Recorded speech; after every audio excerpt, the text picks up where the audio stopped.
This is When Science Speaks, a new web series profiling innovative and interesting people working in science and technical fields, from academia to industry to the nonprofit world. We explore how to be a powerhouse advocate for science and your research, how to advance your career in meaningful ways that make you happy, and how to push back on the ongoing assault on science and other related issues of interest happening in the world.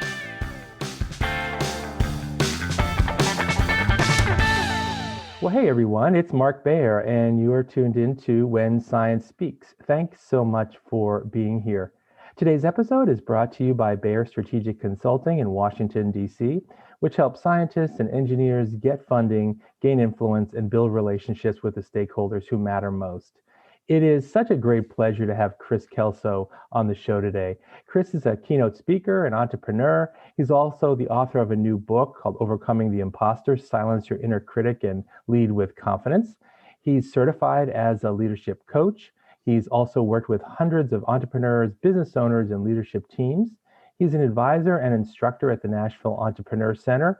He's a facilitator coach with the Alternative Board and is a contributing writer for publications that include Fast Company, Authority Magazine, and the Nashville Business Journal.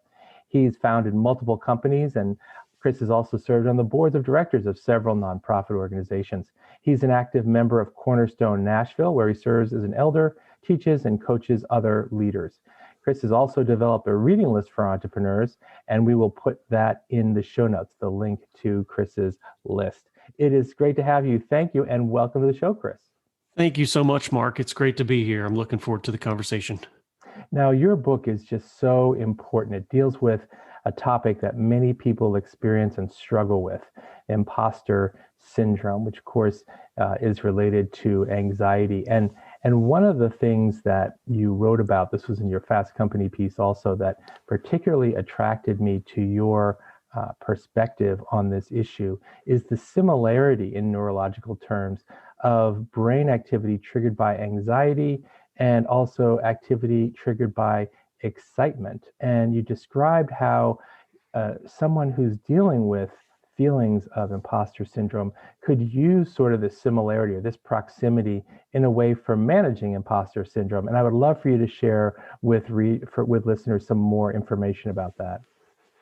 Yeah, so it's an interesting observation that the feelings of anxiety or nervousness are very similar to the feelings of excitement and anticipation, right? Both are a sort of a heightened awareness and arousal. The adrenaline's pumping, the heart gets going, the nerves are extra sensitive, and but the difference is one is an anticipation of a negative outcome, that anxiety, that fear, that worry, and one is an anticipation of a positive outcome, the excitement, the anticipation.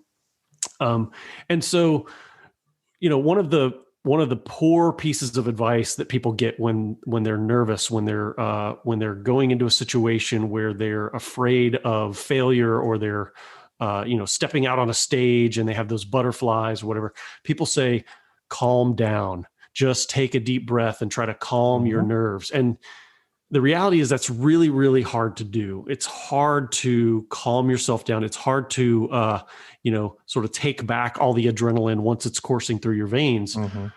So instead, what you can do is to reframe that nervousness as excitement. And it's as simple as changing the self-talk, changing the narrative going on in your mind. And rather than saying, I'm really nervous about this, I have anxiety about this, to say, I'm really excited about this. I'm really anticipating something good happening here. I'm really ready and geared up and pumped for whatever it is that's potentially bringing on that anxiety or fear.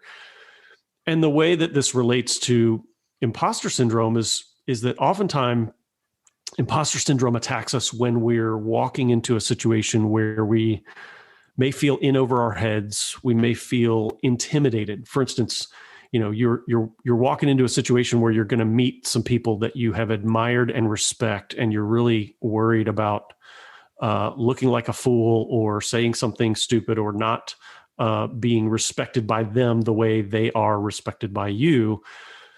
And that can bring anxiety and make you feel like I want to get out of this situation. I want to walk away because I don't feel like I deserve to be here. Mm-hmm. And instead you can think, this is a fantastic opportunity for me.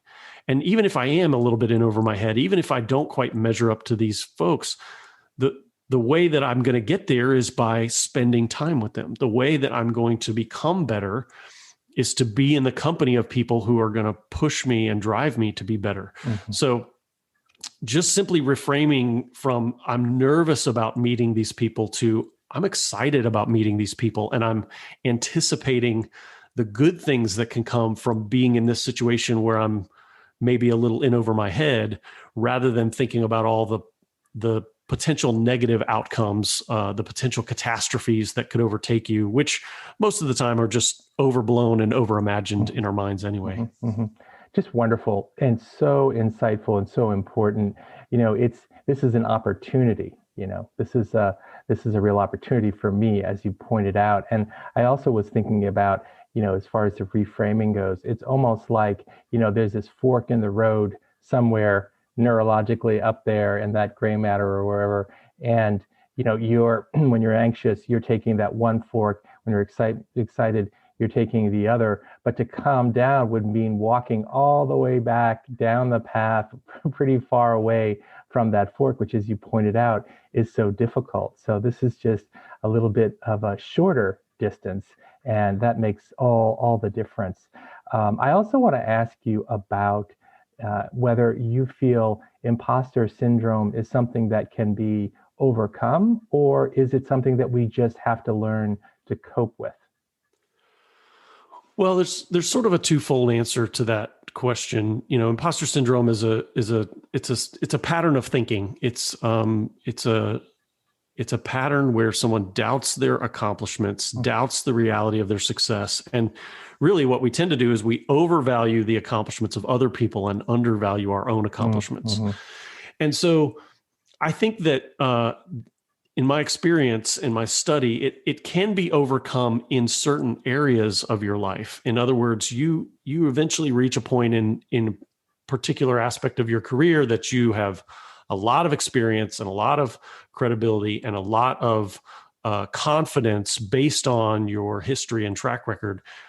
And you don't feel like a fraud because it's very demonstrably true that you are credible and even to the point that you believe it yourself. However, if you're the type of person like I am that is always trying to learn and grow and stretch and do something new, Mm-hmm. I overcome imposter syndrome in one area of my life, and then I re-encounter it in another area of my life. Mm-hmm. And, an example would be this book that I've just recently written. This is my first time writing a book. I've never written anything longer than a few pages. I've written articles and things like that, but my goodness, a book just seemed like a very big undertaking. And I don't consider myself a great writer or an author.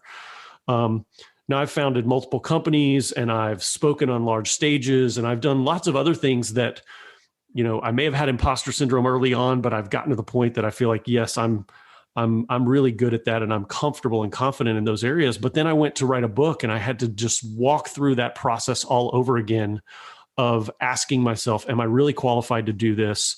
Is it going to be great? Is it going to measure up to my standards? What do I need to do to make sure that I don't fall flat on my face?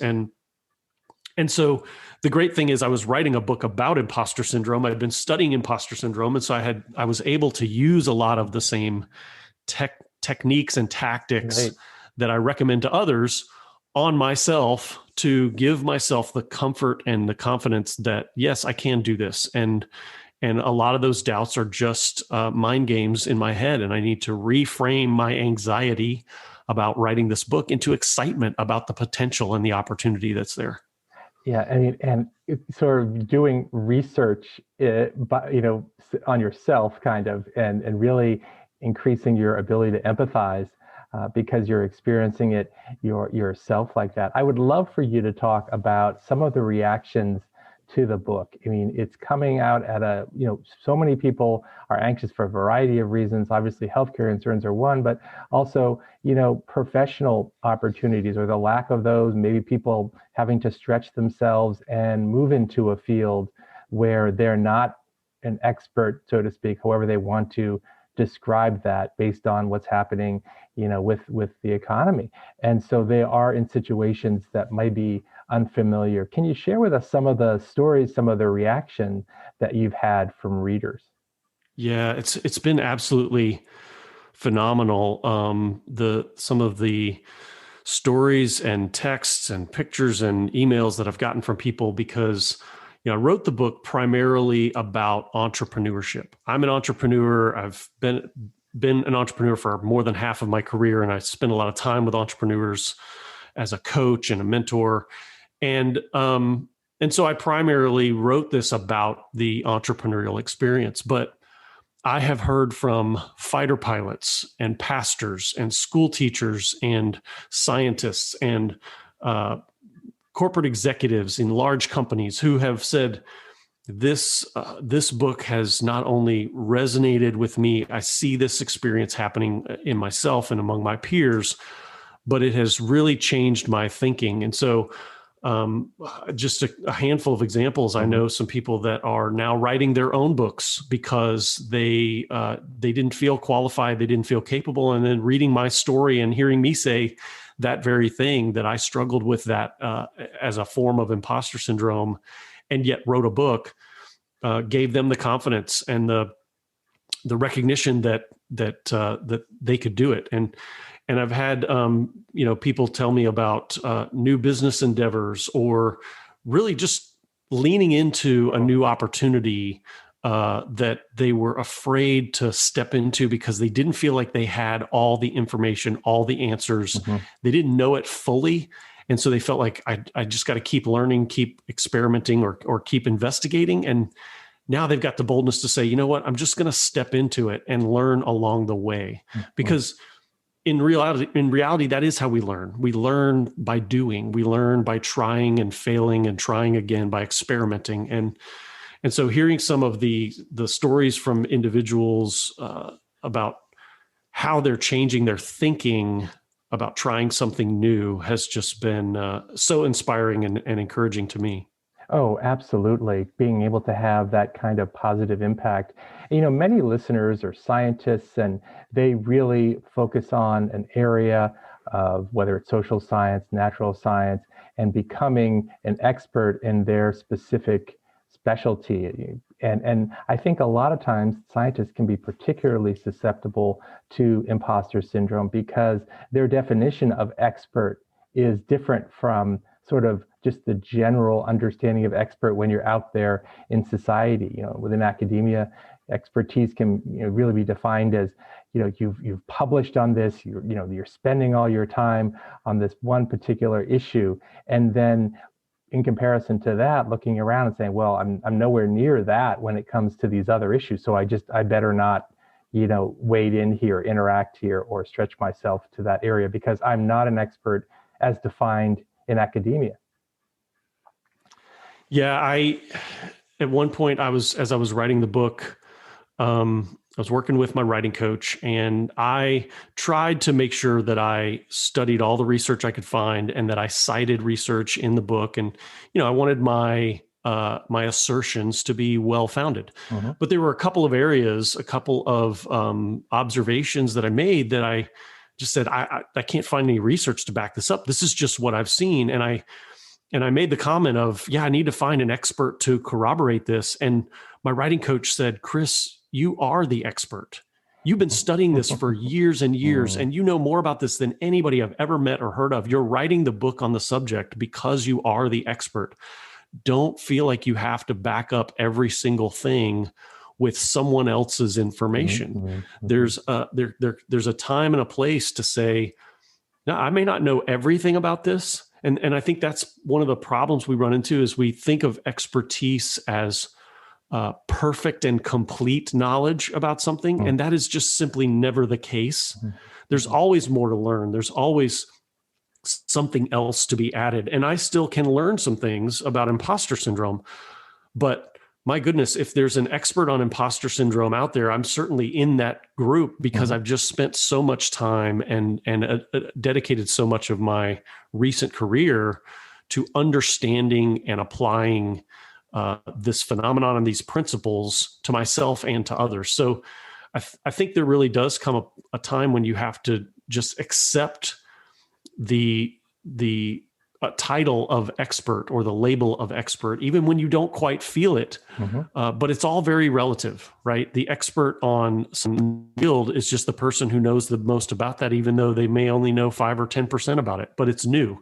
So somebody's got to be the expert, and there can be more than one expert, and there's levels of expertise. It's not a binary either or, and it's certainly not one of those things that only one person in the world can be the expert and everybody else is just aspiring to that slot. So important. Thank you for really highlighting that, Kris. And I want to ask you why you think imposter syndrome isn't really discussed more, and why there aren't more resources, for how to manage it. Maybe sharing some of your experience and all the study that you've done, giving us a sense of, well, do you feel that, imposter syndrome really needs to be, out there more and part of our discussion, and there need to be more resources like your book to manage it?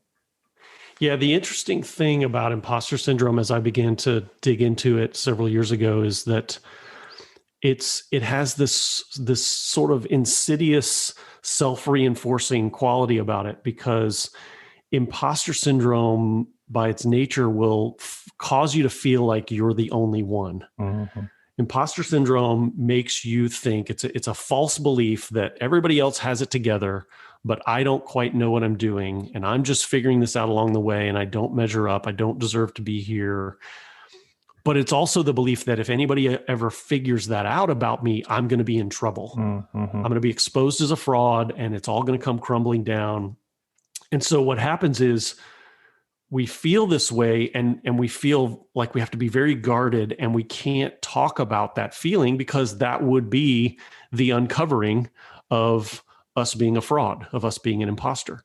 And so what happens, and I've seen this play out so many times in so many different groups of people, is everyone in the room feels like I'm the only one who doesn't deserve to be here, doesn't belong in this room. Mm.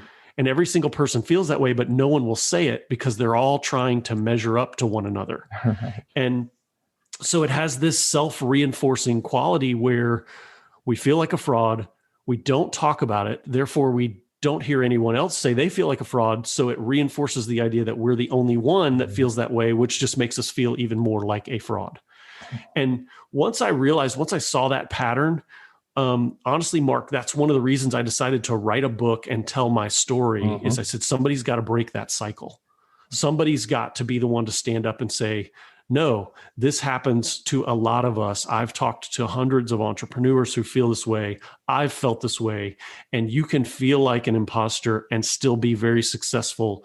You can also achieve the height of success and still feel like it was all the result of luck and timing and relationships and good fortune, and feel like you don't deserve it. And it's just a psychological mind game. But we've got to be able to open up and have an honest discussion about it. Because honestly, just simply talking to someone about it is half the battle. That relieves so much of the pressure, so much of the fear and the anxiety. I've seen so many people just get this huge sense of relief just by me telling my story to them and then saying, oh, thank goodness I'm not the only one. Thank you for that. Absolutely. That dimension of really being guarded because you feel like you're the only one. So you're silencing yourself because you're afraid someone else is going to find out somehow that you don't belong. Along those lines, as far as how to deal with that, clearly your book is a big part of it. I asked grad students at UNH Graduate School to submit some questions that they might have as they're taking this issue on there. And here's a question that one of the grad students submitted, saying, I've been taking part in the programs organized by UNH Graduate School, such as the Winter Writing Retreat and Writing Accountability Group. And I found that being part of those communities where I realized that others are struggling with similar problems to mine has been really helpful. Do you have any recommendations for what kind of activities or groups graduate students should take part in that would help with alleviating the struggle with imposter syndrome? Yeah, community is such a powerful tool to fight imposter syndrome, to overcome your inner imposter. But there's a key ingredient that will determine whether a community works for you or against you. And let me explain what I mean by that. Every industry, every discipline, domain, every hobby or interest has communities around it, right? There's clubs and groups and organizations that you can meet people and have conversations with like-minded people who share your interests or are on the same path of pursuit that you are in almost any business or domain or specialty you can think of. But some of those groups are very, very powerful forces against imposter syndrome, and some of them actually reinforce and amplify imposter syndrome. They create the problem. And the difference between those groups, and the one thing that I would say that everybody needs to look for in an organization or community you're thinking about joining, is vulnerability. If a group has vulnerability, meaning people are willing to be honest and open, and to talk about things like imposter syndrome, to share their not only their wins, but their losses and their failures, their successes and their struggles. If a group has vulnerability, then you're going to get a great reset on your perspective, and you're going to see that the struggles you face are the same struggles that other people are facing, and that there are people that have battled those struggles and overcome them before you, and you can see a path to success. You can see a path to learning, to growth. On the other hand, though, if a group does not have vulnerability, if you go into a group and everybody is putting their very best foot forward, they've got their game face on, they're all jockeying for position and status, and everybody's trying to prove that they're just as good as everyone else, that is going to reinforce your feelings that you don't belong, that you don't measure up. It's going to amplify in your mind the fact that you have flaws that other people don't have, that they seem to really have it together, and you've got a lot of cracks under the surface. You still have a lot to learn, a lot of growth to do. And so I've come to the point in my career, especially, that when I look to join any organization or any group of people or to be a part of something, the number one thing that I'm looking for is, are people here being authentic and vulnerable? And can I have the conversation about an insecurity, a fear, a weakness, or an area I need to grow? Or is that going to be frowned upon? Am I going to be shamed for that? Is that going to cause people to draw me in or push me away? And if they're not willing to be vulnerable, I'm just not going to participate. It's not worth my time. And in fact, I've used vulnerability in that way as a litmus test. So I will walk into a group and I'll just get really real with them quickly. And if the people in that group sort of recoil and look at me funny and say, that they react badly, or they react by sort of amping up their own bravado and trying to prove that doesn't happen to them, well, then I know this is not the group for me. These are not the people that are going to help me really, truly grow. They're going to hold me back. But if I get vulnerable and other people lean in and say, yeah, that's me too, I totally get what you're talking about, I understand those feelings, man, I'm so glad you said that, well, then that's a great indication that this is going to be a productive, helpful, valuable group of people to spend time with. And that's a community that I need to lean into and to bond with. Oh, thanks for that distinction, Kris. And not just the distinction, but also a specific strategy for figuring this out, because there are, like you say, so many groups out there, and that kind of quick approach assessment, or litmus test as you called it, is so critical to make sure that you're in the right place and this is going to be helpful and not counterproductive.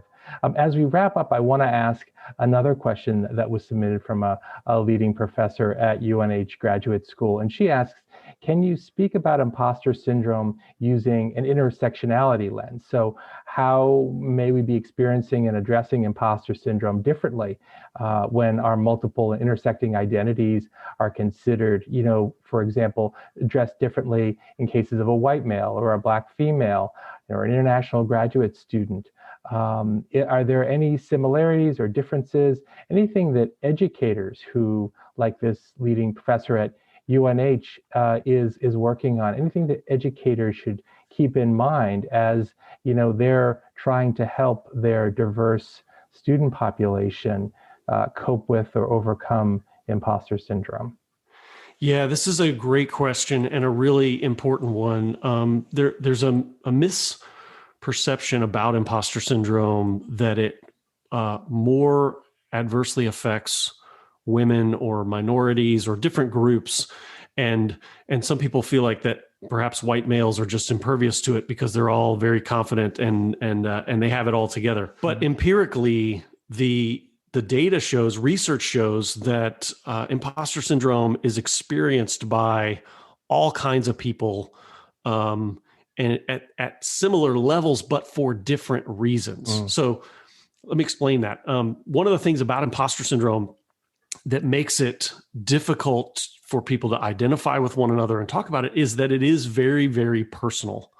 So the phenomenon, the feeling of maybe I don't measure up and there's flaws that I have that other people don't have, that happens to almost everyone, but the reasons behind it are very personal and unique. So for instance, I can't think of a situation that I've gone in and felt like, well, I don't really truly deserve to be here. I'm just the token white guy. But I've talked to a lot of minorities that have felt that way, that maybe I'm not here on my merit. I'm here because of a diversity program that required that they bring someone in, and I'm just here to fill the quota. And that can cause them to think that their worth or their value to the organization is not actually there, but they're just being thrown a bone.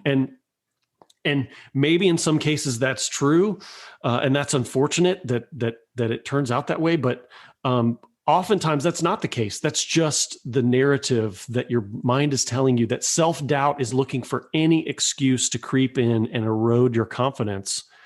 And so everybody's going to have a different reason. For me personally, a big part of it was education. Mark, I never went to college. I don't have a degree. Now, I founded 2 companies and ran them, and I've taught college classes on entrepreneurship, and I've mentored and coached CEOs, but I didn't go to college. I took a different educational path and learned it differently. And I've learned to really appreciate that in the later years of my career, for the strength and the gift that it is, that I was able to self-educate and learn so much without that formal education. But early on, that was the thing that always crept up in my mind and said, you don't deserve to be here because you don't have a college degree. You're the only person that isn't qualified to be at this table because these are all MBAs in this room and you don't even have a bachelor's degree. And there again, the reality was that most of the time that was irrelevant. Education is education, and there's lots of different ways. And I had an education. I just didn't have the formal school version of education. But my imposter, the voice in my head, would pick at anything it could find to say, this is why you don't deserve to be here. And so people are going to battle it differently. The genders and people from different ethnic backgrounds and different socioeconomic backgrounds and all of those things are, the imposter is going to use those things, try to weaponize those things against you. But you've got to be able to take a very realistic, fact-based look at your career, your progress, the things you're learning. And probably the most important thing to ask yourself is not where have I been, where did I come from, what do I have, but am I making progress? Am I better today than I was yesterday? And if that's true, then it doesn't matter how I stack up against any of these other people. I'm on the right track and I'm having success. But back to the specific question, it empirically affects people across gender, across race, across all kinds of different demographics equally. It's just that it's going to be a unique experience for each person, and we each bring our own sort of background and baggage and facets to that imposter conversation that allows us to feel inferior for one reason or another. But most of the time, it's really just a mind game, and we have to recognize that. It is amazing how sort of nimble and entrepreneurial in a devious way imposter syndrome is, as you said, Yes. picking out anything and being able to quickly pinpoint these things which differ. I just want to ask one quick follow-up to this question for, say someone leading a group, whether it's in a university or somewhere else, who wants to sort of get out right away, sort of address this maybe elephant in the room, if you will, maybe saying something like at some point during a welcome or to kind of kick off a discussion, like, you all deserve to be here. You are all bringing your own perspectives to this group, and we're really glad that you're all here and you're all sort of qualified, or whatever the right adjective is, to try to get at that right away. Yeah, there's two things that immediately come to mind that you can do if you want to set the tone. Mm-hmm. Number one is start with a story of failure. And what I mean by that is, so often when we're introducing ourselves, when we're talking about our background, and even when you read my bio at the beginning of this podcast, it was all about the successes and the accomplishments. And there's nothing wrong with that. There's nothing wrong with establishing credibility and saying, this is why I'm here and what I'm here to talk about. Mm-hmm. But if you can lead with or incorporate into that a story of struggle or failure or insecurity, to let people know that you're human and that you're not Superman, you're not perfect, that will set the tone for, it's okay to have a mistake. It's okay to have a setback. It's okay to have a failure in this group, because having a failure doesn't mean you are a failure. Mm-hmm. Mm-hmm. The second thing that I would encourage leaders to do is to make sure to identify and provide some contrast. So an example of that would be, one person may feel inferior in the group because they're very well connected, and they feel like they've gotten by on relationships, right? My family connections got me here. I didn't get here on merit. I got here on this. Where another person may be in the room thinking, I'm the only one who doesn't have those family connections. I'm the only one who isn't well connected. I don't deserve to be here because I'm not from the highbrow families, or don't have the relationships that everyone else seemed to, or maybe I'm not great at making relationships.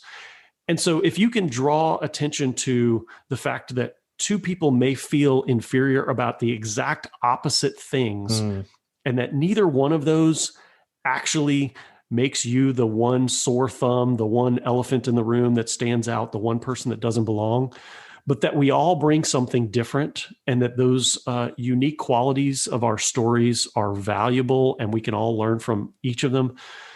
You can immediately, just by providing one or two examples like that, you allow everybody else to think about their own insecurity and say, okay, there's probably someone else in the room that is the opposite of me and is also struggling with this, and that makes me okay. I can fit in here because we're all different. Wonderful, Kris. And those will be the last words for today's episode. Just so helpful, actionable, and the timing just perfect, given what people are experiencing right now. Kris, Kelso, thank you so much for being a guest today. Mark, it's been a great conversation. I've really enjoyed it. Thank you for having me. And listeners, thank you so much for being here on this episode of When Science Speaks. And I hope you'll be back next time for the next episode of When Science Speaks.